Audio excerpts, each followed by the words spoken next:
Penggunaan institusi militer dalam menghadapi demo mahasiswa itu sangat berlebihan. TNI bisa berfungsi lain ketika institusi sipil meminta bantuan. Itu wajar? Tidak wajar, tidak proporsional, berlebihan, dan nggak sejalan dengan konstitusi itu. Saya menganggap ini pola kekuasaan yang tidak berbeda dengan rezim Orde Baru. Ekspresi massa selalu dianggap sebagai ancaman terhadap keamanan nasional sehingga militer dilibatkan. Dugaan Anda, kepentingan pragmatis apa yang coba untuk dicapai dengan menghadirkan atau membuat tentara-tentara militer itu menjadi bagian dari pengamanan demonstrasi? Politik of fear, ya, membangun politik of fear, politik ketakutan kepada massa. Negara dari awal sudah mengidentifikasi mahasiswa sebagai ancaman dan musuh ketika mereka melakukan demonstrasi. Apapun itu yang dilakukan oleh mahasiswa adalah ekspresi yang sah secara konstitusional. Mereka bukan musuh negara, mereka bukan ancaman negara, mereka justru sedang menyuarakan suara rakyat. Kalau itu paradigma yang terjadi, maka pasti kekuasaan tidak akan melibatkan militer. Dalam negara demokrasi ada prinsip yang disebut dengan civilian supremacy, yakni supremasi sipil. Yang boleh mengerahkan militer hanyalah pemimpin sipil yang terpilih melalui pemilu demokratis, yakni siapa? Presiden. Dalam pengerahan kekuatan militer kemarin tidak ada kebersamaan presiden, sehingga langkah itu tidak sejalan dengan konstitusi. Kita sebagai masyarakat bangga kepada militer ketika ditempatkan dalam porsi pertahanan dan porsi perang. Pelibatan militer yang terlalu jauh di wilayah sipil dalam mengatasi demonstrasi, ngurusin cetak sawah, food estate, batalion-batalion pangan, MBG, Koperasi Merah Putih, itu akan memperlemah profesionalisme militer itu sendiri. Kalau mereka terus-terus diikuti dalam operasi non-perang, maka fungsi aslinya sejatinya ditinggal dan akan memperlemah kekuatan pertahanan kita. Ini sesuatu yang buruk dan pernah terjadi pada masa Orde Baru, politisasi terhadap militer, dan hari ini diulangi lagi. Stop militerisasi ruang sipil, stop remiliterisasi, stop sekuritisasi. Kenapa? Karena kita mau demokrasi sehat, mau ekonomi sehat, maka letakkan militer dalam porsi yang benar, dalam fungsi pertahanan.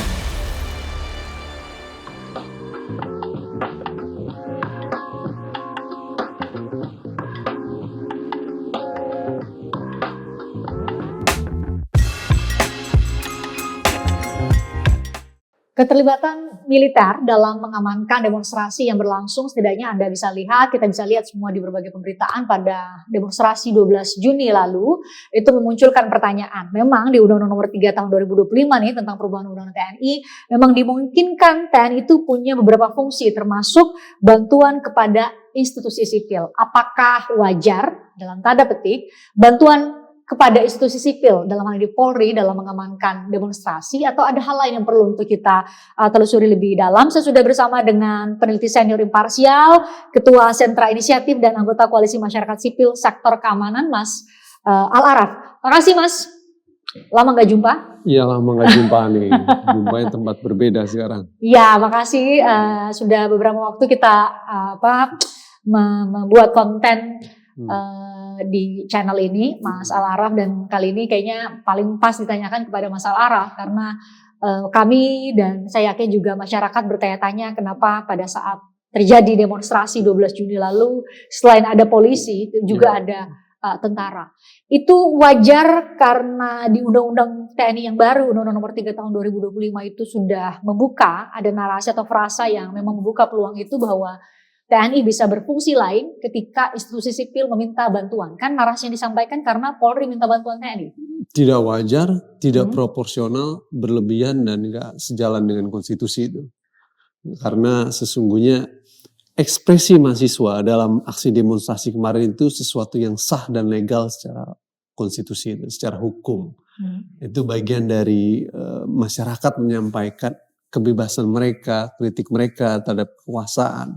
Sehingga itu sesuatu yang wajar dan normal. Dalam realitas yang normal dan wajar, upaya mengatasi keamanan cukup oleh institusi kepolisian saja. Tidak dibutuhkan penggunaan institusi militer untuk menghadapi itu. Penggunaan institusi militer dalam menghadapi demo mahasiswa itu sangat berlebihan. Dan saya ini menonton itu, kita kayak hidup di alam Orde Baru, Mbak, ya kan?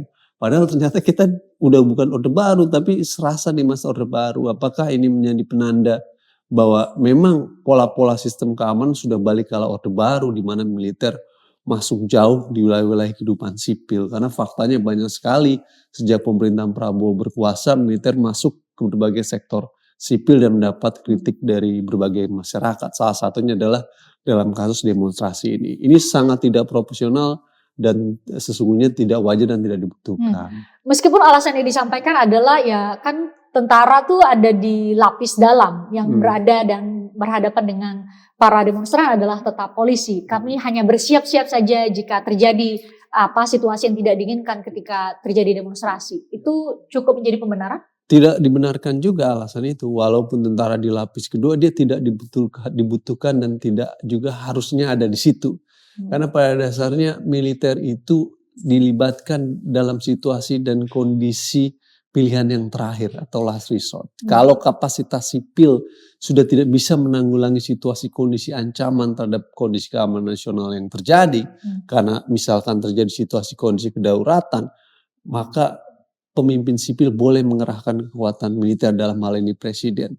Situasi yang terjadi kemarin kan mahasiswa hanya ingin menyampaikan ekspresi politik mereka atas ketidakpuasan terkait dengan problem ekonomi politik pemerintahan yang amburadul, kekacauan pemerintahan karena persoalan MBG, persoalan Koperasi Merah Putih, dan harga dolar dan lain sebagainya, yang itu sah dan wajar, biasa saja dan nggak perlu sampai melibatkan militer itu. Jadi walaupun di lapis kedua tidak dibenarkan. Yang kedua, walaupun dia hanya di lapis kedua, pelibatan militer, rule of engagement dalam aturan main pelibatan mereka, selain pilihan terakhir adalah dia harus legitimate.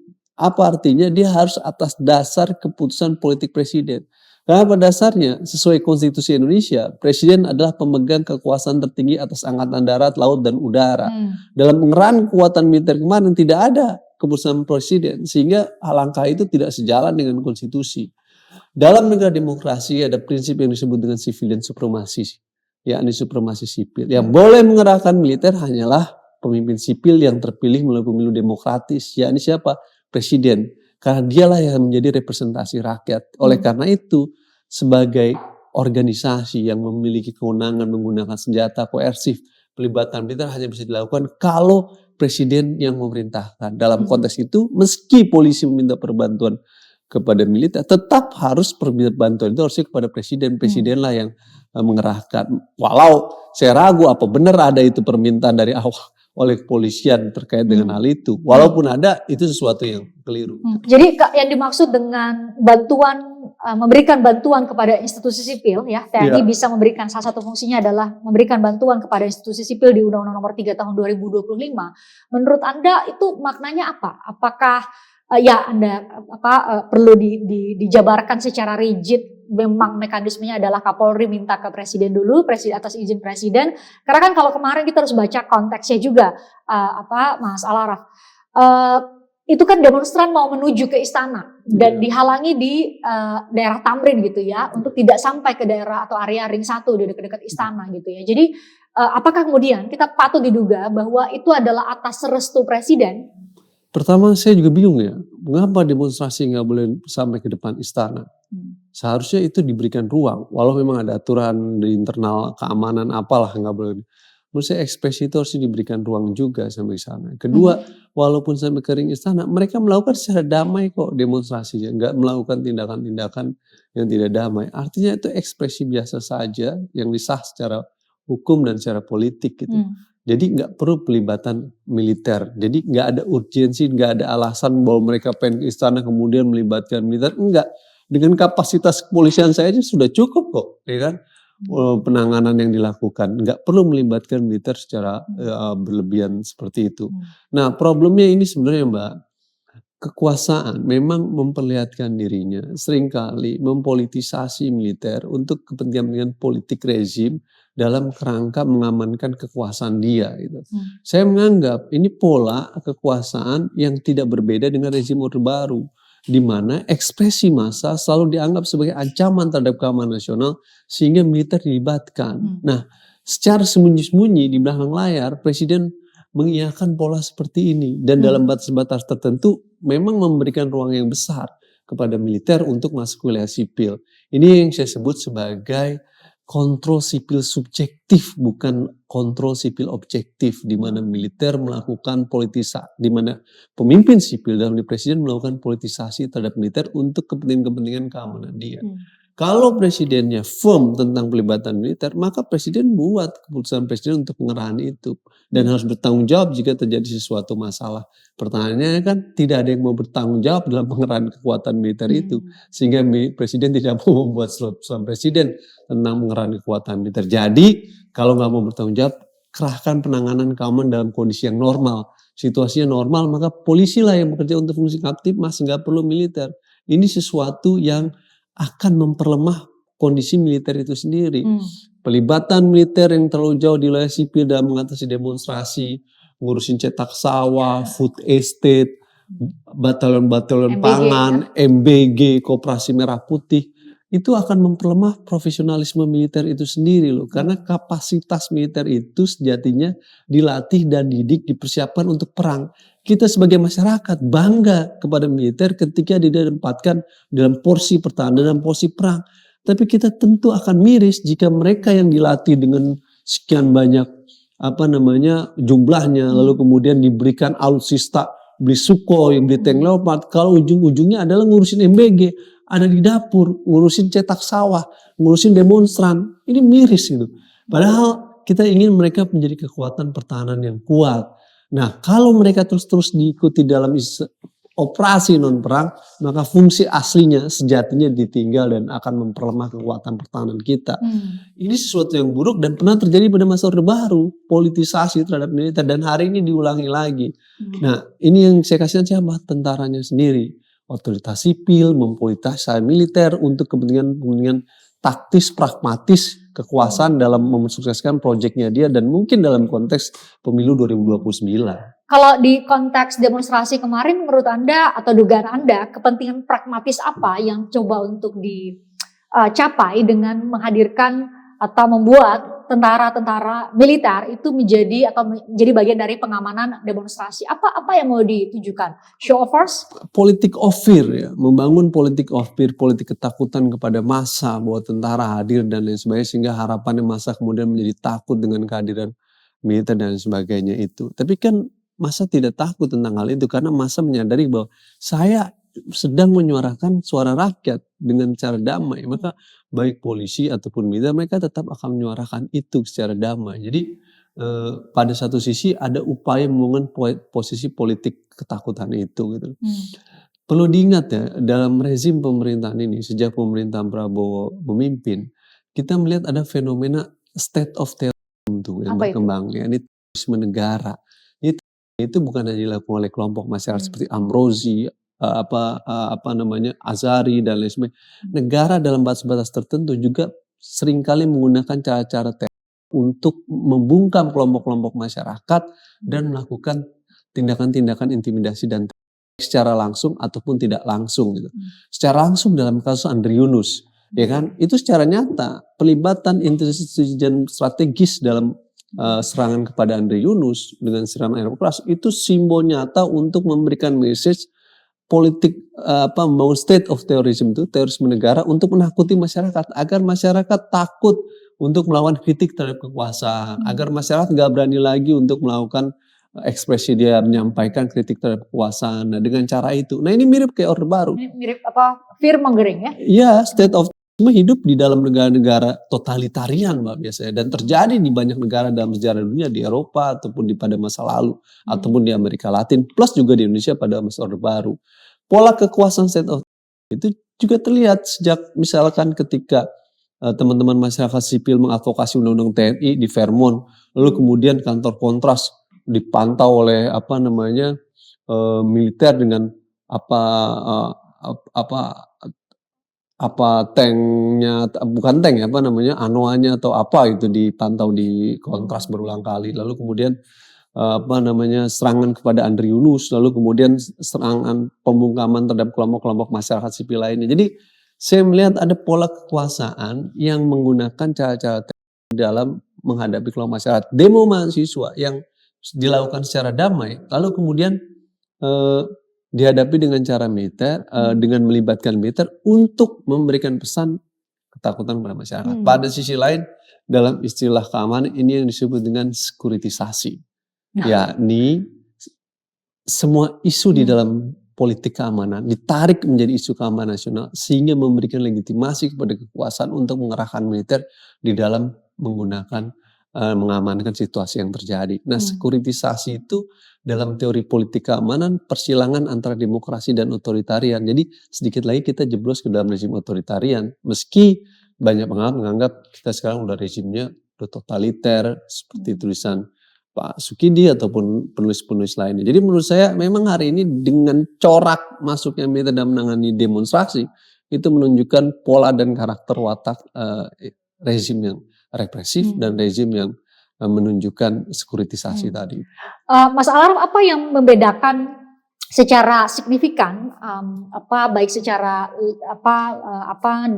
dasar hukum dan juga psikologi ketika penanganan itu dilakukan, penanganan seperti kegiatan-kegiatan ya, maksud saya adalah kegiatan-kegiatan yang merupakan menunjukkan kebebasan berekspresi, bagian dari hak-hak kita sebagai warga negara, ketika itu ditangani oleh otoritas sipil atau institusi sipil dibanding dengan itu ditangani oleh otoritas militer, sehingga kemudian mungkin kami sebagai orang awam itu mendapatkan gambaran yang clear. Ini dua dimensi yang berbeda antara institusi sipil dalam hal ini Polri dan berbagai institusi sipil lainnya dengan institusi militer. Apa perbedaan paling signifikan menurut Anda? Ya, kalau penanganan demonstrasi dilakukan oleh institusi sipil, mereka memiliki doktrin yang jelas. Dalam doktrin Kamtipmas maka ada fungsi doktrin pelindungan pengayoman masyarakat. Harapannya adalah penanganan demonstrasi itu bukan dilakukan dengan menjadikan demonstrasi sebagai musuh, tapi mereka adalah warga negara yang sedang berpartisipasi, sehingga pola pendekatannya cukup Kamtipmas. Oleh karena itu penggunaan instrumen koersif itu udah paling akhir kalau terjadi kekerasan, kerusuhan dan sebagainya. Jadi sepanjang bulan damai dia nggak boleh menggunakan pilihan-pilihan penggunaan koersif. Kenapa? Karena pada dasarnya di dalam negara demokrasi kita membutuhkan demonstrasi.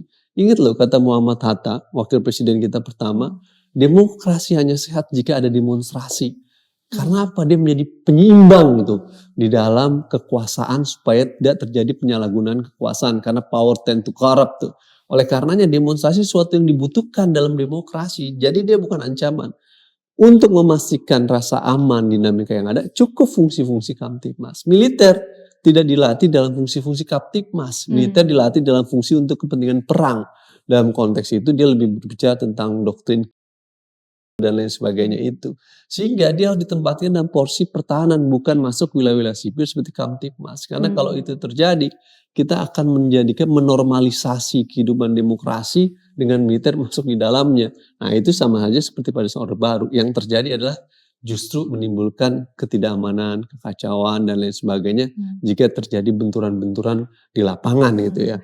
Justru kalau kacamatanya sebaliknya Mas Alaraf, tadi kan narasi yang disampaikan adalah ya tentara itu ditaruh di layer kedua yang berhadapan dengan mahasiswa adalah tetap otoritas sipil, institusi sipil yaitu adalah polisi. Ini untuk mencegah terjadi kerusuhan justru karena berkaca dari demonstrasi di Indonesia gelap ya di Agustus 2025 lalu itu 100% ditangani oleh polisi yang terlihat oleh kita setidaknya di berbagai pemberitaan atau yang tampak kasat mata di beberapa titik demonstrasi gitu. Itu bagaimana? Itu menjadi pembenar nggak? Pun ya bisa jadi ada ketakutan yang muncul ketika kita melihat orang yang berseragam gitu ya, berseragam tentara gitu ya. Tapi kalau itu dilakukan atas nama dan untuk mencegah terjadi kerusuhan, justru untuk tidak mencederai hak-hak warga negara untuk menyampaikan kebebasan berekspresi, menyampaikan pendapat, itu bagaimana? Itu yang salah. Negara dari awal sudah mengidentifikasi mahasiswa sebagai ancaman dan musuh ketika mereka melakukan demonstrasi. Sehingga dengan itu kemudian negara dengan cepat melakukan pelibatan militer. Paradigma itu yang harus dikoreksi di dalam diri kekuasaan. Bahwa kalau dia menganggap ekspresi massa itu adalah bagian dari hak-hak politik mereka yang diakui oleh konstitusi, maka mereka tidak dianggap sebagai ancaman atau musuh. Konsekuensinya cukup institusi kepolisian saja yang menangani. Itu udah cukup, nggak perlu pelibatan militer. Tapi karena negara menganggap bahwa ini ancaman terhadap keamanan nasional, maka kemudian pelibatan militer dilakukan untuk mencegah, itu yang keliru, yang menurut saya itu berlebihan dan tidak proporsional dan tidak pas. Apapun itu yang dilakukan oleh mahasiswa adalah ekspresi yang sah secara konstitusional. Mereka bukan musuh negara, mereka bukan ancaman negara, mereka justru sedang menyuarakan suara rakyat. Kalau itu paradigma yang terjadi, maka pasti kekuasaan tidak akan melibatkan militer, Mbak. Jadi kalau dari awal mereka udah menganggap ini ancaman terhadap keamanan nasional, ini musuh kita, maka kita harus melibatkan militer. Nah itu yang akan menimbulkan persoalan-persoalan secara konstitusional dan membuat demokrasi menjadi tidak sehat gitu. Kalau kita bertanya dengan peristiwa Agustus misalnya, ekspresi mahasiswa selama ini sejauh ini dilakukan secara damai kok. Kalau kemudian menuduh situasi Agustus ada kekacauan, siapa yang membuat kekacauan? Kita buka-bukaan aja.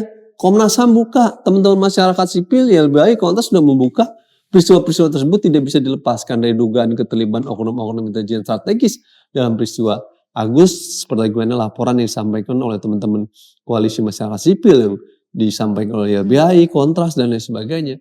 Jadi kita harus melihat, saya harus melihat bahwa dalam dinamika gerakan mahasiswa, elemen mahasiswa itu harus selalu rapi, mereka mengekspresikan dengan baik pun dalam situasi-situasi tertentu ketika terjadi kejadian seperti Agustus bukan mereka sebenarnya menjadi bagian, tapi problemnya adalah kita tidak pernah membongkar ketika peristiwa itu terjadi siapa yang bermain di situ. Yang terjadi adalah mengkambing hitamkan Del Pedro, ya kan, dan lain sebagainya. Ini yang terjadi padahal bukan mereka, kan kapasitas mereka nggak sampai tuh melakukan serangan ke kantor Polres dan lain sebagainya. Saya nggak yakin masyarakat dan mahasiswa Indonesia melakukan tindakan itu justru provokator-provokator yang dalam bahasa teman-teman koalisi masyarakat sipil dalam laporannya ada yang bermain dalam air keruh dalam peristiwa Agustus dan itu bukan mahasiswa yang melakukan kekerasan. Jadi nggak bisa diksanakan tuh. Kalau dilihat secara objektif jadinya nih saling tunjuk nih antara di satu sisi adalah ada koalisi masyarakat sipil, teman-teman mahasiswa, aktivis gitu ya. Di satu sisi juga otoritas atau aktor-aktor negara juga membawa narasi yang sama gitu kan. Tuduhan-tuduhan yang disampaikan kepada kelompok-kelompok masyarakat sipil termasuk demonstrasi-demonstrasi itu akan adalah ada yang menunggangi juga gitu ya. Ada kepentingan elit global yang memanfaatkan sejumlah, makanya lahirlah istilah antek asing itu. Sehingga ini seolah-olah mungkin menjadi pembenar negara dalam hal ini otoritas tertinggi adalah presiden menggunakan berbagai instrumen negara juga untuk bisa mencegah dan mempertahankan keamanan dalam negeri. Itu bagaimana menurut Anda? Yang antek asing yang ikut di dalam Board of Peace, yang lain Board of Peace itu antek asing. Yang antek asing yang nandatangani ART antara Indonesia dan Amerika, itu antek asing. Jadi yang antek asing adalah pemerintahnya sendiri, menuduh dirinya sendiri.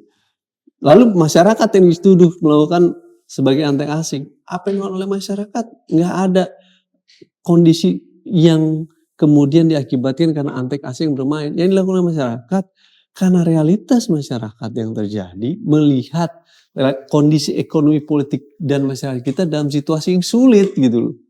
Harga dolar naik, pemerintah boros dengan MBG, program MBG, dengan korupsi yang ada di MBG, lalu kemudian problem koperasi merah putih, dan kemudian beberapa kebijakan-kebijakan pemerintah yang amburadul lainnya masuk di dalam Board of Peace, menandatangani ART. Ini membuat kemudian masyarakat akhirnya muak. Ini kebijakan ekonomi politik pemerintah Indonesia ini apa sih gitu. Kok bukan membangun kebahagiaan masyarakat, justru menimbulkan kesengsaraan di masyarakat. Nah, mahasiswa menyuarakan soal ini kira-kira gitu. Lalu mereka yang menyuarakan soal ini dituduh antek asing. Menurut saya yang antek asing adalah yang ikut di dalam BOP dan nandatangani ART itu jelas antek asing. Gitu. Tapi Mas Al Araf saya mau coba challenge lagi itu. Karena kan negara itu kan punya instrumen intelijen, punya instrumen yang bisa membaca gerakan-gerakan yang gerakan-gerakan underground yang senyap, yang sehingga kemudian secara sederhana kita bisa bilang bahwa ya ketika otoritas pemerintah itu mengatakan bahwa ada tuduhan-tuduhan seperti ada aliran dana dari asing, ada pergerakan termasuk ke kelompok masyarakat sipil yang kemudian punya membawa agenda kepentingan asing atau kepentingan elit global istilah yang digunakan. Itu kan seharusnya mungkin patut diduga bukannya tanpa dasar. Negara punya instrumen intelijen. Negara bisa tahu uang yang masuk ke Indonesia ini itu bisa tahu. Jadi gimana seharusnya menurut Anda publik membaca ini? Kan jadi gampang juga kita, ini siapa yang benar ya? Ya, kekuasaan selalu melakukan stigmatisasi terhadap masyarakat yang melakukan perlawanan dengan tuduhan antek asing. Di masa Orde Baru dulu tuduhannya komunis gitu. Mereka yang mengkritik Soeharto komunis gitu. Untuk apa stigmatisasi itu? Stigmatisasi itu untuk meredam laju sikap kritis masyarakat. Sehingga kemudian masyarakat yang lain tidak simpatik karena ini adalah ada pesanan asing dan lain sebagainya. Tapi masyarakat Indonesia sekarang sudah cerdas, sudah memahami bahwa dinamika yang masyarakat lakukan adalah bagian dari suara mereka juga. Lihat saja apa yang dilakukan demonstran, minta para pengendara di jalan klakson. Kalau Anda menolak MBG, klakson semua. Itu kan menunjukkan bahwa antara suara mahasiswa dan suara rakyat hari ini sejalan. Belum lagi ada artis yang datang ngasih makanan, Saskia itu menurut saya ekspresi yang real nyata untuk memberikan bantuan kepada mahasiswa terkait dengan makanan. Sukarela tuh gitu, bukan dari George Soros tuh si artis dapat untuk ngasih makanan, benar-benar sukarela, duit dia tuh dari keuntungan dia. Artinya dalih tentang antek asing roboh di situ, runtuh di situ, karena suara rakyat dan suara mahasiswa itu seirama dan senada gitu. Nah, kekuasaan yang menggunakan narasi antek asing itu dia mencari musuh yang imajiner itu sesungguhnya, yang sebenarnya kekuasaan itu sedang ingin bilang bahwa mereka ini tidak menyuarakan suara rakyat, tapi menyuarakan antek asing, supaya kemudian yang lain tidak ikut. Hal seperti ini selalu terjadi dalam kekuasaan yang gagal melakukan distribusi politik ekonomi kepada masyarakat. Jadi di dalam kekuasaan yang korup, di dalam kekuasaan yang gagal melakukan distribusi ekonomi dan politik yang baik pada masyarakat, maka hanya dengan dalih-dalih nasionalisme yang berlebihan, antek asing, itu akan selalu jargon kepada masyarakat. Supaya apa? Karena hanya itu cara dia untuk bertahan kira-kira. Tapi kan kekuasaan lupa, masyarakat semakin lama semakin cerdas, belajar. Dulu di masa Orde Baru juga dituduh komunis ya kan. Tapi faktanya memang masyarakat benar ingin merubah rezim yang otoritarian. Sekarang sama, dituduh antek asing, ya masyarakat sekarang cerdas, jadi guyonan-guyonan di bawah. Jangan kritik ntar antek asing ya kan. Artinya slogan-slogan antek asing sebenarnya salah kekuasaan bahwa kemudian itu disayangkan kepada masyarakat, kepada mahasiswa yang demonstrasi. Karena sesungguhnya semakin mereka bersikap dengan narasi nasionalisme sempit, nasionalisme yang tidak jelas, antek asing tadi itu justru menimbulkan perlawanan gitu. Maka sudahilah Pak Prabowo pidato antek asing karena itu nggak berguna buat masyarakat. Mungkin kalau Anda hitung penggunaan kata antek asing dalam setiap pidato Pak Prabowo, kan ada tuh ahli-ahli linguistik yang bisa menghitung ya berapa kali seseorang menggunakan beberapa kosakata atau diksi dalam pidatonya. Mas, selain ada militer, ada juga itu surat Kementerian Pertahanan nomor B752/6/2006 Bacatnas tertanggal 11 Juni 2026. Artinya satu hari ya sebelum tanggal 12 Juni itu demonstrasi yang kemarin kita lihat. Itu ada permintaan sekitar 500 ASN Komcat untuk apel siaga pada 12 Juni 2026. Jadi ada militer aktif dan kemudian ada juga komando cadangan. Saya mau mulai dari, kita sudah banyak sekali membahas mengenai adanya komando cadangan. Kita banyak mempertanyakan kenapa sih perlu ada orang-orang sipil yang kemudian disiapkan menjadi komando cadangan yang dilatih secara ala-ala militer gitu ya. Menurut Anda ini memang diperlukan dalam konteks negara kita saat ini, atau itu juga adalah perwujudan dari ketakutan aktor negara, atau Anda menyatakan tadi bahwa ada sesuatu yang coba untuk dialihkan, tidak mau menunjukkan kelemahannya sebagai penyelenggara negara, atau bagaimana menurut Anda? Komponen cadangan tidak dibutuhkan. Kita sedang memasuki. Sejak awal Anda menolak itu ya? Sejak awal saya menolak. Kenapa? Satu adalah konsep perkembangan sekarang adalah era modern warfare. Kita sudah masuk generasi perang keempat. Dalam generasi perang keempat yang dibutuhkan ada kekuatan modernisasi alutsista, karena ada perkembangan revolusi and military affairs, perkembangan teknologi persenjataan yang luar biasa. Yang kedua adalah pembangunan tentara yang profesional. Jadi dua kunci dalam modern warfare, dalam perang modern. Konsekuensinya apalagi dalam dinamika yang asimetris, yang dibutuhkan adalah kapasitas kecanggihan teknologi plus tentara yang profesional. Dalam kerangka itu kita harus fokus di situ. Pertanyaan saya adalah seberapa kuat alutsista kita? Berdasarkan data buku postur pertahanan, kekuatan angkatan laut dan udara mungkin hanya 50-60% yang layak pakai. Sisanya di bawah underspec, di bawah standar. Sementara pada sisi lain, jumlah kekuatan persenjataan kita, tentara kita dalam situasi kondisi yang memprihatinkan terkait dengan kesejahteraan prajurit mereka, terkait dengan gaji dan lain sebagainya mereka yang masih di bawah standar. Artinya komponen utama kita punya masalah. dalam konteks kesejahteraan, dalam konteks pelatihan, dalam konteks pembangunan pendidikan mereka. Oleh karena itu, kalau kita memiliki anggaran, maka kita harus fokus di komponen utamanya, yakni tentara, plus juga persenjataan. Jangan buang-buang anggaran untuk program-program yang tidak urgent, yang bernama komponen cadangan tadi itu, ya kan? Yang padahal kita memiliki anggaran pertahanan yang terbatas. 100% anggaran pertahanan kita, 60-70% habis buat gaji rutin tuh. Untuk anggaran rutin. Buat gaji dan lain sebagainya. Artinya hanya sedikit untuk mengembangkan alutsista. Sementara alutsista kita, tadi saya katakan 60% angkatan laut dan udara itu di bawah standar itu. Artinya ada wilayah laut dan udara kita yang nggak ke-cover. Kenapa? Karena ada kekuatan alutsista kita yang terbatas. Jadi kalau Kementerian Pertahanan memiliki anggaran fokus untuk membuat alutsista, bangun kesejahteraan prajurit, buat pelatihan, dan bangun tentara yang profesional. Bangun teknologi pertahanan yang kuat. Bukan pembangunan komponen-komponen cadangan ini gak perlu. Nah, pembangunan komponen cadangan ini juga pada sisi lain menimbulkan problematik karena dalam realitasnya pembangunan-pembangunan seperti ini punya potensi untuk disalahgunakan kepentingan-kepentingan politik praktis dan kepentingan non pertahanan. Kepentingan politik praktis seperti apa, Mas? Ya, misalkan kemarin diikutkan dalam konteks mengatasi demo dengan adanya surat tersebut. Walau dikatakan komponen cadangan tidak dilibatkan, tapi kan disiagakan. Secara kebetulan disiagakan.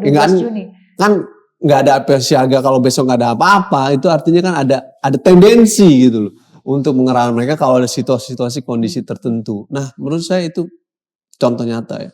Bagaimana komponen cadangan bisa digunakan untuk kepentingan non pertahanan itu berbahaya sih gitu.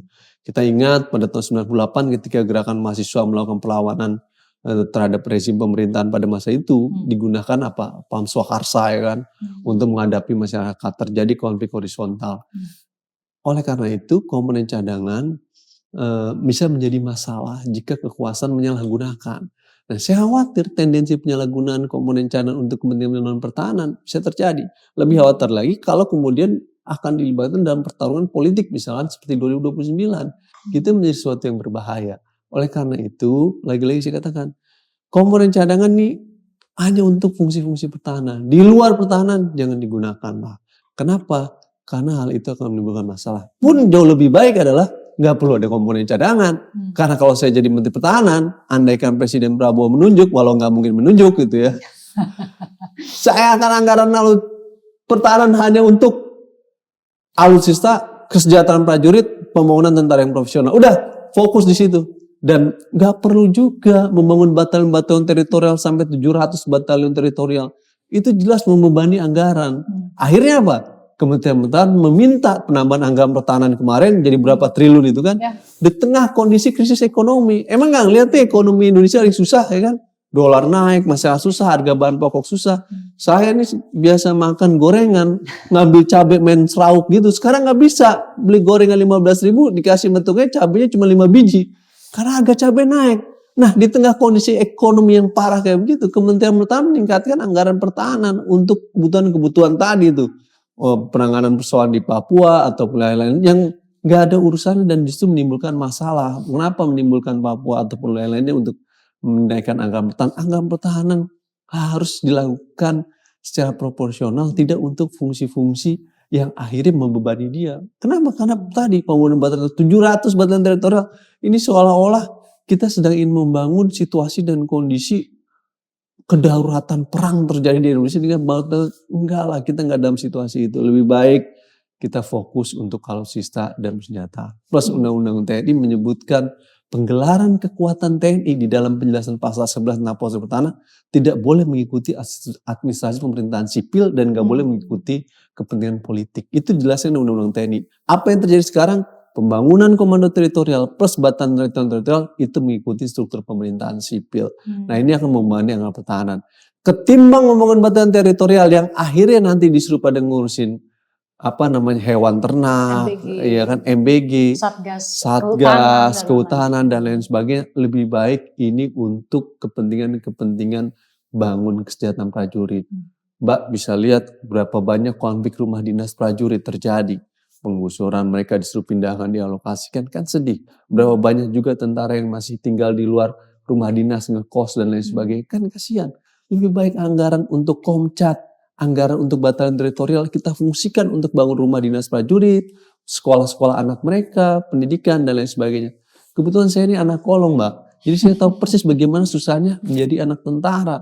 Dan salah satu problemnya adalah terkait dengan rumah, terkait dengan kesehatan, terkait dengan pendidikan gitu. Alhamdulillah saja saya bisa lulus UMPTN sekolah di Brawijaya. Kalau saya nggak lulus UMPTN mah swasta, wallahu alam paling saya jadi preman di Halim paling sampai sekarang ya kan di daerah Cawang itu karena nggak bisa kuliah. Karena lulus UMPTN aja saya bisa kuliah. Artinya ada problem pokok di komponen utama yakni TNI tentang kesejahteraan mereka. Please stop pemborosan anggaran sektor pertahanan untuk batalion teritorial, untuk komponen cadangan. Mari kita alokasikan buat komponen utamanya, meningkatkan alutsista plus kesejahteraan prajurit. Fokus di situ. Gitu. Makanya dari itu banyak yang harus dievaluasi di sektor pertahanan. Saya nggak ngerti Pak Menterinya Pak Safri ini kan apa yang dipikirkan sampai bangun batalion teritorial. Mungkin imajinasi alam pikiran Orde Baru masih kuat di dia sehingga pengen dominasi politik militer menjadi kuat. Perlu diingat loh di dalam era sekarang banyak negara, Myanmar, Sudan dan negara-negara Afrika dominasi militer yang besar di dalam wilayah sosial politik plus di wilayah sipil itu akan mempengaruhi kondisi ekonomi menjadi melemah. Tidak ada negara yang mengalami ekonomi baik akibat dominasi militer di dalam ruang sipil dan politik. Terjadi di Indonesia, ya kan? Dengan militer digunakan oleh rezim untuk kepentingan politik ekonomi mereka, yang terjadi kondisi ekonomi Indonesia hari ini kacau, ya kan? Nggak bisa beli bakwan dan ngambil cabai serauk lagi, ditentuin cabai cukup 5, kalau beli 20.000, kalau beli 30, cabainya 7. Ini kondisi ekonomi kita sedang sulit. Jadi jangan boros anggaran sektor pertahanan.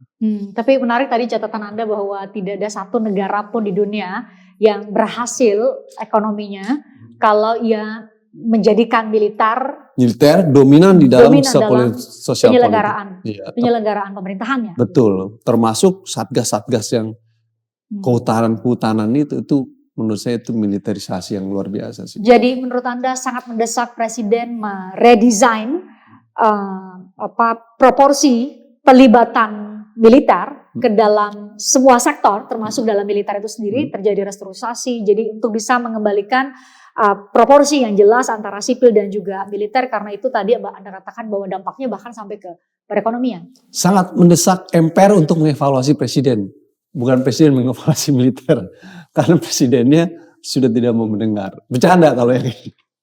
Soalnya maksud. Jadi ini evaluasi MPR ini loh, kita untung gak nyebutin istilah evaluasi MPR oleh presiden, kalau kan nanti kita dilaporin. Lanjut. Kan saya hanya evaluasi. Apa yang mau dilaporin kan boleh evaluasi dong. Dan menurut saya benar sekali, Komisi 1 DPR jangan diam. Gitu. Buat apa ada DPR yang bertugas pengawasan melihat situasi sektor pertahanan udah amburadul. Ya tugas Komisi 1 mengevaluasi Menteri Pertahanan pertama-tama tuh dilakukan. Tugas Ketua DPR mengevaluasi Presiden. Stop militerisasi ruang sipil. Stop remiliterisasi. Stop sekuritisasi. Kenapa? Karena kita mau demokrasi sehat, mau ekonomi sehat. Maka letakkan militer dalam porsi yang benar dalam fungsi pertahanan. Bangun kesejahteraan buat prajurit, bangun kekuatan alutsista, jangan tarik mereka ke dalam proyek-proyek sipil seperti MBG, proyek Koperasi Merah Putih, cetak sawah, food estate, proyek strategis nasional, jangan dong. Nanti akan banyak film-film seperti Pesta Babi lagi kalau hal ini terus dilakukan, ya kan? Nah, oleh karena itu kita harus mengembalikan, karena kita sayang sama militer, kita sayang sama tentara, fokus mereka untuk pertahanan. Nah, problemnya adalah bukan di institusi militernya saja yang menjadi masalah dalam konteks hari ini, tapi ada di pemimpin sipilnya. Saya selalu bilang, problem pokok kita ada di presiden. Karena presiden melakukan politisasi terhadap militer yang disebut dengan subjective civilian control tadi itu. Menggunakan militer untuk kepentingan proyek dia. Maka pertanyaannya, masihkah kita harus meminta kepada presiden mengevaluasi sektor pertahanan kalau presiden sendiri masalahnya? Yang harusnya evaluasi adalah DPR dan MPR. Pertanyaannya adalah, beranikah DPR dan MPR? Jawaban tidak berani. Jangan salahkan mahasiswa turun ke jalan. Karena DPR MPR tidak berani bekerja dengan baik, maka mahasiswa turun ke jalan. Coba kalau DPR MPR bekerja dengan baik, ya kan? Mahasiswa, masyarakat juga nggak perlu turun ke jalan, Mbak. Ini kan turun ke jalan karena institusi-institusi kelembagaan demokrasi nggak bekerja dengan benar. Baik pemerintah atau parlemen, maka mereka turun ke jalan. Hanya itu jalan satu-satunya untuk menyuarakan kebenaran dan menyuarakan suara rakyat. Tapi ya titik kompromisnya, ya bolehlah kita menyuarakan pelan dengan Presiden evaluasi dong sektor pertahanan, jangan tarik mereka lagi. Mudah-mudahan presidennya dengar. Kalau nggak dengar nanti saya dituduh antek asing lagi ya kan, teman-teman itu antek asing lagi ya kan. Nah ini evaluasi terhadap Pak Presiden. Pertanyaan, mau nggak sih dia mendengarkan hal-hal seperti, atau jangan-jangan mereka presiden akan bilang mereka yang nyinyir biarin aja, bodo amat, podcast ancaman pengamat ditertibkan. Kalau masih seperti itu, ini alarm buat demokrasi kita dan alarm buat politik kita. Dinamika gerakan mahasiswa belakangan ini sesungguhnya gerakan moral, gerakan murni, bukan gerakan antek asing, bukan gerakan George Soros dan lain sebagainya. Mereka benar-benar menyuarakan suara rakyat karena mereka melihat situasi yang resah. Karena apa? Kok punya pemimpin dikritik malah menjawabnya seperti itu? Kenapa punya pemimpin dikasih masukan malah tidak didengar? Jalan terus MBG ya kan? Mau demo sebagaimana? Mungkin kalau kiamat baru MBG di stop. Saya nggak ngerti apa yang diharapkan dari MBG itu sehingga sampai habis-habisan kayak gitu. Mas Al-Araf, meskipun Anda bilang tadi belum tentu juga presiden mendengar, tapi ya kita tentu sebagai rakyat Indonesia tentu ingin berkontribusi untuk bangsa dan negara. Oh iya dong. Nah, walaupun nanti dilabeli antek asing nih, atau channel ini biasa ada yang komen-komen gitu, saya nggak tahu itu benar atau enggak, bilang ini adalah channel pembenci pemerintah. Padahal kalau didengarkan secara seksama, itu adalah bentuk masukan yang dari yang sangat konstruktif untuk penyelenggara negara. Teman-teman saya sampai tahajud tuh supaya presiden dengar ya kan. Bukan saya, teman-teman saya tahajud tuh ya kan. Artinya kan masih pengen agar presiden perbaiki diri dong gitu. Sebenarnya ini apa yang dilakukan mahasiswa dan kita kan hanya ingin melakukan itu, koreksi supaya perbaiki. Tapi kalau nggak perbaiki, jangan salahkan dong mereka turun ke jalan. Oke, thank you Mas Al-Araf ya. Semoga didengar sama Presiden. Mungkin Presiden kan tiba-tiba lewat gitu konten ini kan, kita ya siapa tahu. Kita tidak berhenti untuk berharap. Jangan dilaporin ya kan. Iya dong. Thank you ya sudah hadir ya. Sampai ketemu di lain kesempatan ya. Sama-sama.